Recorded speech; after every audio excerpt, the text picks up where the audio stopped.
Did a little different. It's just new door with a brand new floor this summer. And what we found, we had a pretty big significant valley right here. And we also had a pretty significant valley right here.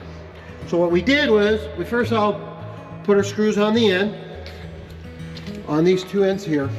And then we, well actually we started from this end over here, put the screws on this end here. And then we went 4 feet, put a screw, 4 feet, we put a screw. And then we closed the door because we saw how bad those valleys were. And what we did different this time was, when we did the 2-foot screw in between, we actually pushed down to form into that concave because it was pretty significant on a new pour or newer concrete pour. We did the same thing there, lift up, went back down, and on the foot ones, we did the same thing. So we could form to that floor. Kind of similar to what we do with hydro and bifold doors. Because it's basically a new door, we kept the original seals because one of the reasons why this client wanted our product on there is we insulate what's back there.